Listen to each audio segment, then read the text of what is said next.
Hello students, good morning to all of you.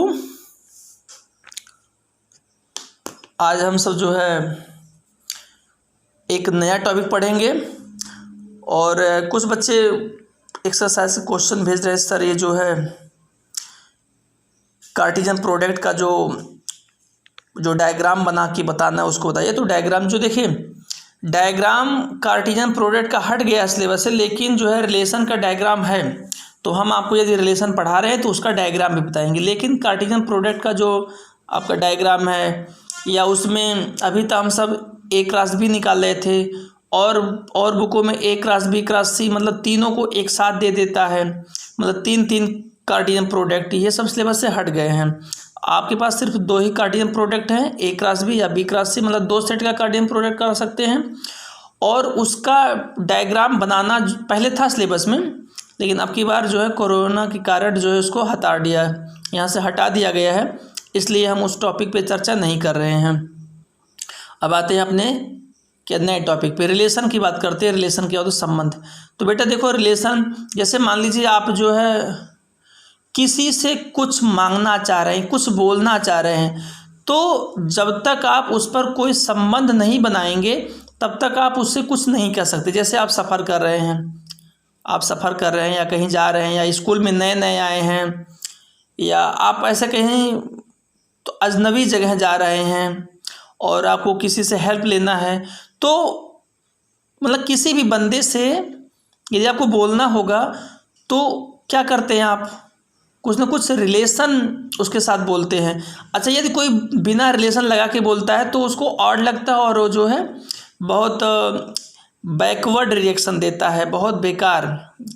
जैसे मान लीजिए आप कहेंगे और आपको कुछ लेना, कहते हे ले नहीं बोलते, कुछ लोग गाँव में बोलते हे यहाँ दे दो, या हे कह देते हैं, तो उसको ऑड लगता है और जो है आप जो उनसे हेल्प लेना चाह रहे हैं वो सीधे आपको इग्नोर कर देते हैं। अच्छा, लेकिन अभी मान लीजिए आप कहीं गए, आप नहीं पहचान रहे हैं और आपको कुछ चाहिए या कुछ उससे हेल्प लेना है, तो क्या ज़्यादा लोग अपने यहाँ क्या अपने पूर्वी उत्तर प्रदेश में लोग भैया ही बोलते हैं, हे भैया थोड़ा हेल्प कर दीजिए, कोई भी हो। अब भैया मतलब ऐसा नहीं है, चाहे बड़े लोग हो चाहे छोटे लोग हो, ऐसा नहीं है कि जो मतलब भैया हैं तो अपने हम एज को बोलेंगे। बहुत से लोग अपना वहाँ पे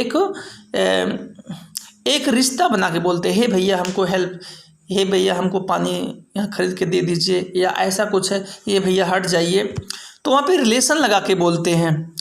अच्छा, जब आप रिलेशन लगा के बोलते हैं तो वो आपका रिस्पेक्ट देता है सामने वाला और आपकी बात को बहुत सीरियसली लेता है। तो अच्छा, मान लीजिए पूर्वी उत्तर प्रदेश छोड़ करके और भी कहीं अगर जाएँ तो लोग अंकल बोलते हैं, आंटी बोल देते हैं। मान लीजिए वहाँ लेडीज़ रहेंगी तो आंटी बोल देते हैं, अंकल बोल देते हैं, सिस्टर बोल देते हैं, ब्रदर बोल देते हैं। तो मतलब आप ना कहीं जो है एक दूसरे को मतलब कनेक्ट होने के लिए कुछ ना कुछ रिश्ता ज़रूर वहाँ कह देते हैं।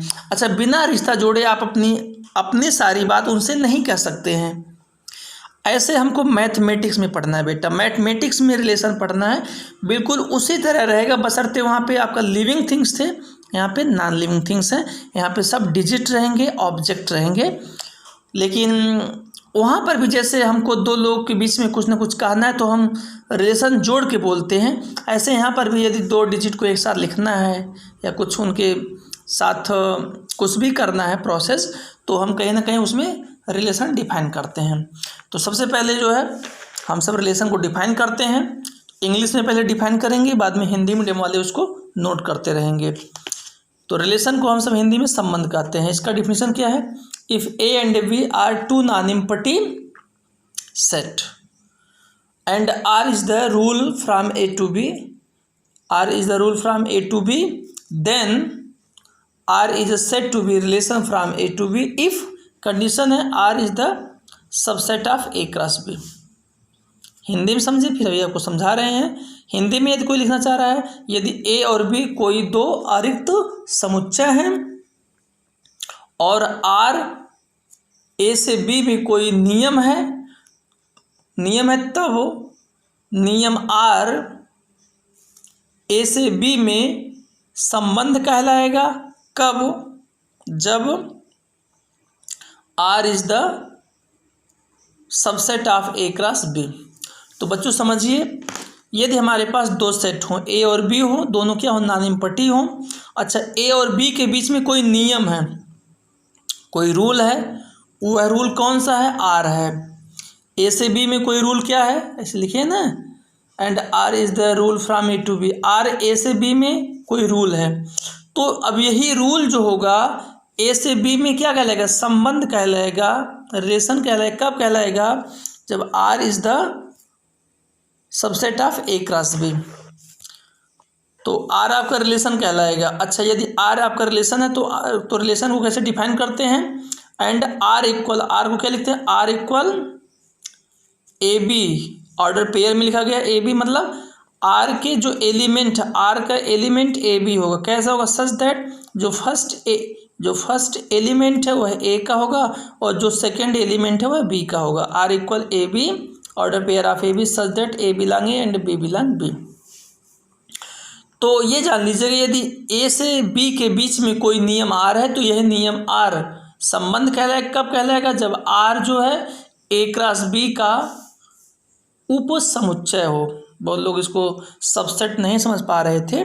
तो मान लीजिए ए और बी कोई दो अर्ग समुच्चय हैं जिनके बीच में नियम आर है, तो यह नियम आर संबंध कहलाएगा जब आर ए क्रॉस बी का उप समुच्चय हो जाए।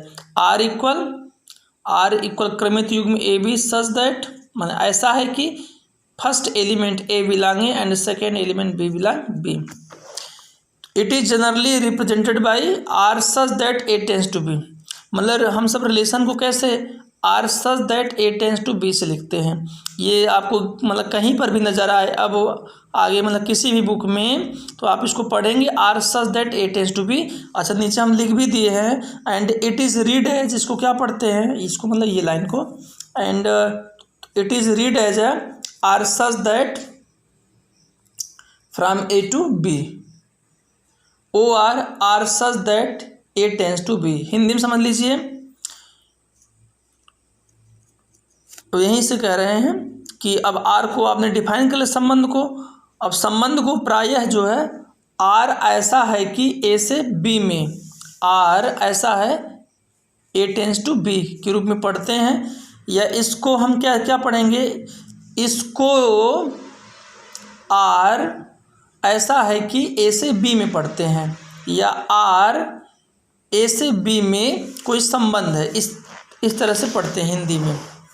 अब देखो डायग्राम से दैट इज कर दिए हैं। ये पहला सेट ए है, ये दूसरा सेट बी है। अब ए में ए आपका नॉन एम्प्टी है, मतलब अरिक्त, इसमें कुछ ना कुछ एलिमेंट है। हमने एक एलिमेंट ए ले लिया और दूसरा सेट बी है, इसमें दूसरा एलिमेंट बी ले लिया, और ए से बी में कोई रूल आर है। अब यही आर जो है ये आपका रिलेशन है ए से बी में। यदि आर ए से बी में रिलेशन है तो ए बी बिलोंग आर होगा। अभी बताएं R equal A B such that A belong A B belong B, A B belong R. अभी जो फर्स्ट एलिमेंट ए का होता है, सेकेंड एलिमेंट बी का होता है, और इनका जो ऑर्डर पेयर है ए बी बिलोंग आर होता है। Where A belong A B belong B, इसको दोबारा हम यहाँ पे कह दे रहे हैं। अच्छा, कहीं लिखा रहे A B belong R, A B belong R is also write as A R B. मतलब यदि ए बी बिलोंग आर है तो इसको हम सब ए आर बी इस तरह से भी लिख सकते हैं। हिंदी में समझिए कि ए बी बिलोंग आर है, जहाँ ए का है, बी बी का है। ए बी बिलोंग आर को हम सब इस तरह भी लिख सकते हैं, ए आर बी। अच्छा, ए बी बिलोंग आर हो या ए आर बी, दोनों एक ही है, दोनों में कोई अंतर नहीं है। ए बी बिलोंग आर या ए आर बी दोनों एक ही है। इन दोनों को हम क्या पढ़ते हैं, it is read as A is related to B. जैसे ए आर बी मीन्स हुआ, ए आर बी मीन्स हुआ A is related to B, A is related to B. या ऐसे यहाँ समझें, ए बी बिलोंग आर का मतलब हुआ A is related to B, A B belong R का मतलब हुआ A is related to B. Hindi में ए आर बी को हम पढ़ते हैं ए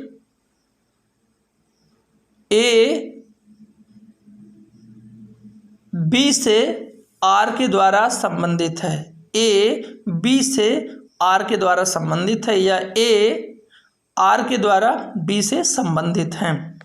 नोट देख लीजिए, अच्छा ये बिलोंग वाला था। अभी कोई कहेगा कि गुरुजी A B belong, A B is not belong R हो, तब क्या लिखेंगे?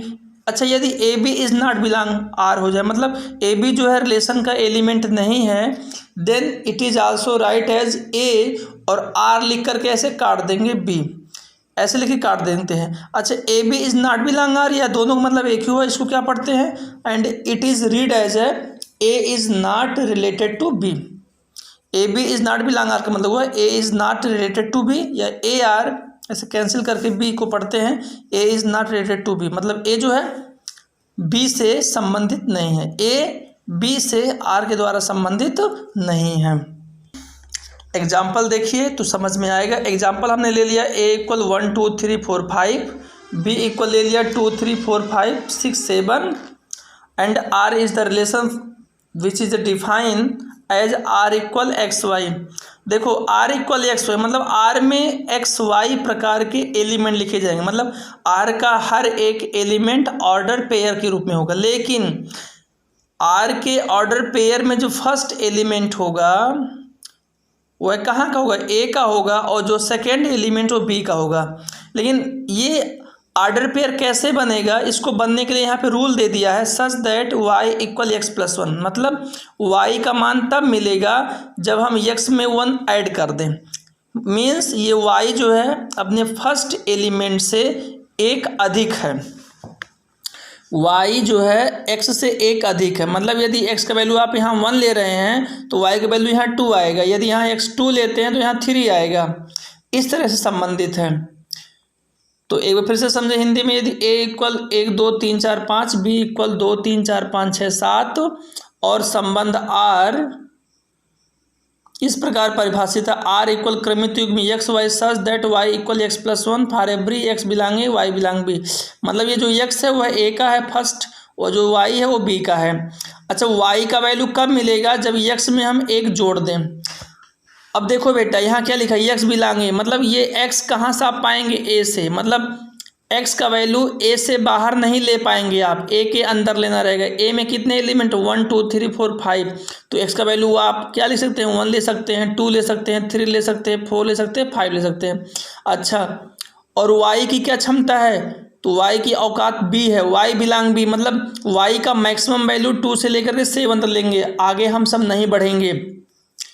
और वाई का वैल्यू निकालने कंडीशन भी दिया, Y equal X plus one. कैसे निकालते देखिएगा, बिल्कुल डायग्राम बना रहे हैं। सब लोगों को डायग्राम से शौक लग रहा था, बिल्कुल हम यहाँ पे डायग्राम आपको यहाँ प्रोवाइड करा रहे हैं। समझिए ये सेट ए है और ये सेट बी है, और ज़्यादातर बच्चे जो है इसमें बहुत सारे बच्चे मैथ लिए हैं, हम काउंट किए थे, लेकिन 8-9 बच्चे रेगुलर खाली होमवर्क सेंड करते, 8 क्या 3-4 बच्चे, और 2-4 तो सोए हुए अपना कभी कभी कर देते हैं। तो ये आप लोग की दुर्भाग्य है, या आप लोग के अंदर पढ़ने की जो ललक नहीं है। तो ये सारे लोग, जितने भी लोग मैथ लिए हैं, वीडियो आप लोग देख रहे हैं, आप उसका नोट्स बना के हमारे पर्सनल व्हाट्सएप पे सेंड करें, जिससे पता चले कि हाँ आप लोग मैथ वाले भी जग रहे हैं। और 11 की बहुत ही बेकार दुर्दशा है, 3-4 बच्चे, हिंदी मीडियम से 2 बच्चियाँ और इंग्लिश से 1-2 लोग, बस शेष अवशेष बिल्कुल जो है बाढ़ में बहे जा रहे हैं। उनको अभी भी छुट्टी चाहिए, क्योंकि हाई स्कूल का एग्ज़ाम दे करके आए हैं, 4 महीने से अभी उनको जो है रेस्ट से पेट नहीं भर रहा है। इसलिए सारे लोग अब जग जाएं और जग करके होमवर्क सेंड करें। ये सब बातें वीडियो में नहीं करना चाहिए, लेकिन क्या करें, आप लोग जो है मजबूरी में कहलवाना चाहते हैं। तो आप लोग जो है वीडियो, आप नहीं बहुत सारे बच्चे वीडियो देखते हैं, तो ऐसा नहीं कि हमारे ही क्लास और हमारे स्कूल के बच्चे देख रहे हैं, लेकिन ये जो है हमारे स्कूल के बच्चों को विशेष तौर पे कहा जा रहा है कि आप लोग के और आप लोग तक हमारी बात पहुंचाने का कोई माध्यम ही नहीं कि हम आपसे कह सकें। तो आप वीडियो जब भी देखें, जिस वक्त देखें, ये ज़रूर हमारी बात सुनेंगे और आपको चुभेगा। इसलिए आप लोग जो है वीडियो देख करके होमवर्क हमारे पास सेंड करें, ये लगे कि आप लोग मैथ वाले हैं, थोड़ा सा स्टैंडर्ड चेंज करें आप। चलिए देखें, तो ये सेट ए है और ये सेट बी है। तो सेट ए में कितना है? 1 2 3 4 5, देखो 1 2 3 4 5, और ये सेट बी है 2 3 4 5 6 7, ये आपका बी वाला है। अच्छा आर ये आपका रूल है, ए से बी में संबंध है। अच्छा वाई कैसे, Y equal X plus one. अब देखो यहाँ क्या था, एक्स आप लोग पेन को देखते रहे, एक्स बिलोंग ए का था। अच्छा यदि हम एक्स का वैल्यू 1 ले लें, यदि एक्स का वैल्यू 1 ले लें तो 1 यहाँ पे पुटअप करो, 1 और 1 कितना हो जाए 2, तो वाई का वैल्यू क्या आएगा 2। इसका मतलब हुआ कि जो ये आपका 1 का संबंध 2 से होगा। फिर एक्स का वैल्यू हम 2 यहाँ पुटअप कर दें तो 2 + 1 3 हो जाएगा, तो वाई का वैल्यू कितना आएगा 3 आएगा, 2 का संबंध 3 से होगा। फिर यहाँ पे x की जगह पे 3 रखो ना, x का वैल्यू 3 रखो तो 3 1 4, y का वैल्यू 4 आया तो 4 हो गया। अब चूंकि 3 रखने पर 4 यहाँ मिला इसलिए 3 का संबंध 4 से होगा। फिर x बराबर 4 रख दो, 4 1 5 तो y का मान 5 मिलेगा। अच्छा 4 रखने पर y का मान 5 मिला इसलिए 4 का संबंध 5 से होगा। फिर x बराबर 5 रख दो, 5 1 6 तो y का मान 6 मिलेगा। अच्छा 5 रखने पर y का मान 6 मिलेगा इसलिए 5 का संबंध 6 से होगा। 7 किसी से नहीं, क्योंकि यहाँ पे इसके आगे कुछ है ही नहीं कि हम यहाँ रख दें। कोई कह दे गुरुजी यहाँ पे 6 रखें, तो हम 6 इसलिए नहीं रख सकते हैं क्योंकि यहाँ पे 6 ए में नहीं दे रखा है, इसलिए 7 जो है किसी के साथ संबंध नहीं रखेगा। अब जो है हम सब आर को लिख रहे हैं, तो देखो 1 का संबंध 2 से है तो ऑर्डर पेयर ऑफ 1 2, 2 का संबंध 3 से है ऑर्डर पेयर ऑफ 2 3, फिर 3 का संबंध 4 से है ऑर्डर पेयर ऑफ 3 4, 4 का संबंध किससे है 5 से है ऑर्डर पेयर ऑफ 4 5, 5 का संबंध 6 से है ऑर्डर पेयर ऑफ 5 6। तो आशा करते हैं ये वीडियो आपको समझ में आया होगा। आप लोग लाइक और सब्सक्राइब जरूर कराते रहें, आप लोग होशियार बच्चे हैं। Thank you.